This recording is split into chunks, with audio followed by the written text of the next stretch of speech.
हजारी साहब, यूपी के 6 जिलों में एक्शन हुआ है। 74 रोहिंग्या शरणार्थियों को पकड़ा गया है, गलत तरीके से, अवैध तरीके से रह रहे थे। शरणार्थी नहीं, घुसपैठिए। घुसपैठिए, बिल्कुल घुसपैठिए। सवाल यह है कि क्या जिन ग्रुप पर यह शक हो कि वो आतंक से जुड़े हो सकते हैं, वो घर में गलत तरीके से रह रहे हैं, क्या वो शरणार्थी हो सकते हैं क्या? और अगर नहीं हो सकते, उन पर सरकार एक्शन ले रही है, तो आप लोग भाई उसे मुसलमान क्यों बता रहे हैं? मसला यहां मुसलमान हिंदू का कहां से आ जा रहा?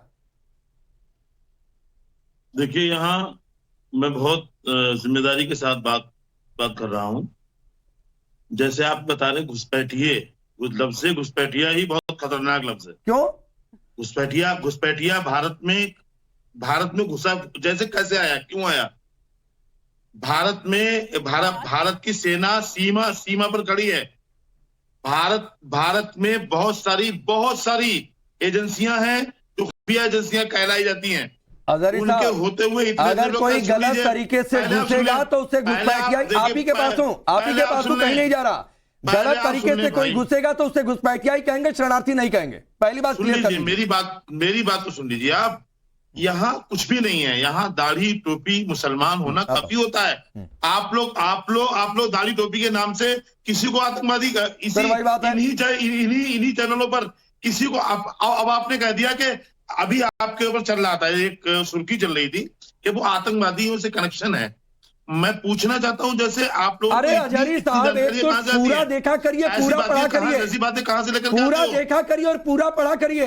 देखा है, और अगर नहीं देख सकते तो मैं जो इंट्रो देता हूं उसको ध्यान से सुन लिया करिए, आपका कॉन्सेप्ट क्लियर हो जाएगा। पहले सरकार अलगामा दाखिल की है कि कुछ रोहिंग्या जिहादी गुटों से, अरे सुनिए भाई, नेपाल के जिहादी गुटों से कुछ रोहिंग्या के उन्हें फंडिंग मिल रही है, क्योंकि भारत के रास्ते नेपाल में घुस रहे हैं। नेपाल के जिहादी नेटवर्क से उनके कनेक्शन की आवश्यकता है एजेंसियों को, तो हम कहेंगे आपको नहीं समझ में आ रहा कि आपकी दिक्कत है। मैं आता हूँ अनुजेश, आपके पास भी आता हूँ। अंबर जयद्री जी, छानबीन होनी चाहिए उसकी। ठीक। सच क्या है? अरे सुनिए ना, सुनिए नहीं, क्या हजारी साहब को इसलिए दिक्कत हो रही है क्योंकि रोहिंग्या मुसलमान है और इसीलिए उनको दाढ़ी टोपी दिखाई देता है, गलत तरीके से घर में घुसा इसलिए नहीं दिखाई देता है?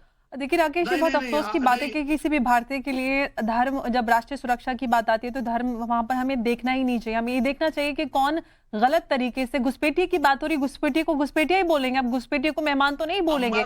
जो गैर कानूनी तरीके से घुसपैठ करके हमारे देश में आया है तो उसको हम क्या बोलेंगे? उसके साथ बड़े सम्मान, उसको बड़े अलकाबों से नवाजा जाए, उनको बड़ी इज्जत दी जाए। इतने वर्षों से हमारे देश में वो अवैध रूप से रह रहे हैं, ये क्या कम बड़ी बात है? और एक जगह जितने भी सीमावर्ती इलाके हैं, आप बिहार, झारखंड, नेपाल के थ्रू वो आते हैं, यूपी, यहाँ तक कि कश्मीर तक वो पहुंच गए।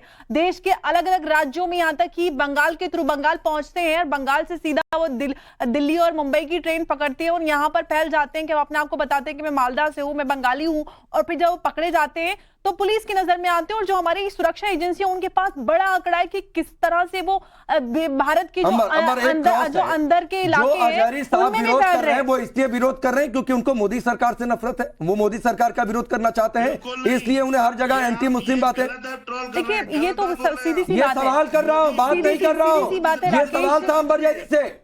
मोदी जी के हमारे और सवाल, और सुनिए, सवाल और स्टेटमेंट में फर्क समझा करिए हजारी साहब जी। आप गलत तरीके से चला रहे हैं।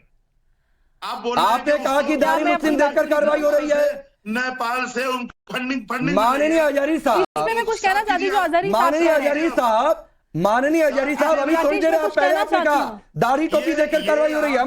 देखिए, जो हजारी साहब कह रहे हैं कि इनको किस तरह से फंडिंग हो रही है, ये हो रही है, ऊपर जा रहे, तो इनको फंडिंग करने वाले भी जितने आतंकी ग्रुप है, नेपाल से लेके और बंगाल तक और कश्मीर तक, किस तरह से डेमोग्राफी चेंज करने के लिए कश्मीर में लाखों रोहिंग्या मुसलमानों को बसा दिया गया, किस तरह से इस तरह ऐसे सीमावर्ती इलाकों में बसाया जा रहा है, और यहाँ तक कि जो आंतरिक राज्यों में बसाया जा रहा है ताकि इस देश की डेमोग्राफी को बदला जा सके। उनके पास सारे अवैध दस्तावेज भी उनके मुहैया कराए जाते हैं। किस तरह से यहाँ के इंटरनल लोग भी शामिल हैं जो इस देश की डेमोग्राफी बदलना चाहते हैं, वोट बैंक की जो उनकी राजनीति है उसको मजबूत करना चाहते हैं। उसमें बहुत सारे पॉलिटिकल पार्टीज हैं। अब जो बयान आ रहे हैं उससे साफ पता चलता है कि ठीक है। मैं एक छोटा सा सवाल आपसे पूछना चाहता हूं कि आप ये बताइए कि बांग्लादेश और पाकिस्तान में भी कि दाढ़ी और टोपी वालों को नहीं घुसने दिया जाता क्या? यस, बोलिए हजारी साहब, बोलिए, जवाब दीजिए। वहां भी टोपी और दाढ़ी देख करके उनको कह दिया जाता है कि बाहर रहो। सुन लीजिए मेरी बांग्लादेश में बात। सबसे बांग्लादेश में सबसे ज्यादा घुसपैठिए हैं। बांग्लादेश की सबसे बड़ी समस्या है रोहिंग्या। यूएन तक कह चुकी है, वहां की प्रधानमंत्री आवाज उठा चुकी है इस समस्या को लेकर। बांग्लादेश और पाकिस्तान की बात क्यों कर रहे हो? बांग्लादेश मैं इसलिए कर रहा हूं, बांग्लादेश और पाकिस्तान की बात इसलिए कर रहा हूं क्योंकि आपने कहा, बात सुनिए, आपने कहा कि दाढ़ी और टोपी देख करके उनको बाहर किया जा रहा है, तो बांग्लादेश भी क्या दाढ़ी और टोपी देख करके बाहर कर रहा है उनको क्या? भारत की बात कीजिए। अरे भारत की बात कर रहा हूं भाई, आपने ही हजारी साहब अभी कहा कि दाढ़ी टोपी देखकर कार्रवाई हो रही है, तो ये सवाल रंजेश जी का बहुत वाजिब था कि बांग्लादेश में भी ऐसा हो रहा था क्या? बोलते रहोगे भाई। बांग्लादेश और पाकिस्तान में मस्जिदों को तोड़ा जा रहा है, मस्जिदों पर हो रहे हमले। क्या आप हिंदुस्तान में भी कराना चाहते हैं? भैया बात सुनो, इनकी मस्जिदों पे हो रहे हैं हमले, अरे शिया और अहमदियों की मस्जिदों पे हो रहे हैं हमले। और यहाँ पे मैं आऊंगा इस बात यहाँ पे कर दी मैं आप आऊंगा इस लोगों पर, ने। मैं आऊंगा इनसे इस सवाल कीजिए ना, हाँ, सवाल नहीं मैं पूछूंगा इनसे भाई। अरे हजारी साहब, कितने मंदिर तोड़ दिए गए पाकिस्तान में, हिंदुओं का क्या हाल किया गया, कुछ इस पर बोल देते। लेकिन डॉक्टर दत्ता रुक जाइए, हजारी भाई रुक जाइए। डॉक्टर दत्ता, यहां की पॉलिटिक्स इसके लिए जिम्मेदार है। कोई कहता है रोहिंग्याओं को फ्लैट दे देंगे, कोई कुछ और कहता है, कोई उनके वोटर कार्ड बनवाता है, कोई उनके आधार कार्ड बनवाता है। बिना पॉलिटिकल सपोर्ट के बनता है क्या ये सब? बेशक नहीं, बिना पॉलिटिकल सपोर्ट का ये सारी चीजें हो ही नहीं सकता है। यहां पे जब किसी प्रदेश के मुख्यमंत्री सरेआम कहे कि रोहिंग्या तो जाबे हमार लाशेर ऊपर दिए, यानी कि रोहिंग्या जाएगी मेरे लाश के ऊपर से, तो नेचुरल है कि जब इस तरह की शब्दावली का इस्तेमाल किया जाए तो उस पार से तो आएंगे ही वो सब के सब तारी पार होके भारत में घुसने के लिए।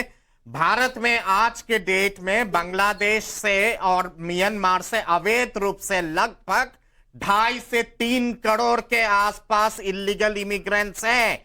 आसाम के 16 ऐसा डिस्ट्रिक्ट है जहां पे ये इलीगल इमिग्रेंट्स आज के डेट में डिसाइडिंग फैक्टर होते हैं वोट के दौरान कि सरकार किसकी बनेगी। बंगाल में 14 से लेके 15 ऐसे डिस्ट्रिक्ट हैं जहां पे ये लोग मेजोरिटी हो चुके हैं।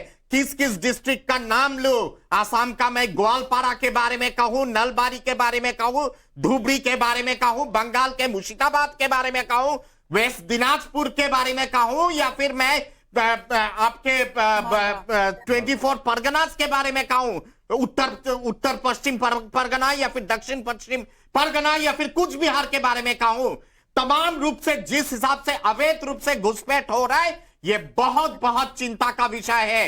बांग्लादेश के प्रधानमंत्री शेख हसीना लगातार आपके म्यांमार के जो मिलिट्री जुंटा है उसको कहा है कि ये रोहिंग्या को लेके जाओ हमारे देश से, क्योंकि तमाम जितने सारे आतंकवादी गतिविधि ये रोहिंग्या के लोग बांग्लादेश में करवाते हैं, चाहे वो बम ब्लास्ट हो, चाहे वो कत्लेआम हो, चाहे वो ड्रग्स हो, चाहे वो स्मगलिंग हो। यही चीज भारत में भी हो रहा है। भारत के प्रधानमंत्री खुद कई बार कह चुके हैं इस चीज के बारे में। यहां के होम मिनिस्ट्री के रिपोर्ट्स है कि रोहिंग्या किस हिसाब से उपद्रव मचा रहे। पूरे भारत में ज्यादा दूर जाने की जरूरत नहीं है। यमुना के पार पे चले जाइए दिल्ली में, वहां पे जाके देखिए तस्करी, ड्रग एडिक्शन, उसके साथ साथ आपके तमाम जितने सारे मॉलेस्टेशन के केसेस, बलात्कार के केसेस या फिर हथियार बेचने के केसेस, तमाम जितने सारी चीजें हैं ये कहीं ना कहीं पे इलीगल जितने सारे रोहिंग्यास है ये लोग कर रहे हैं।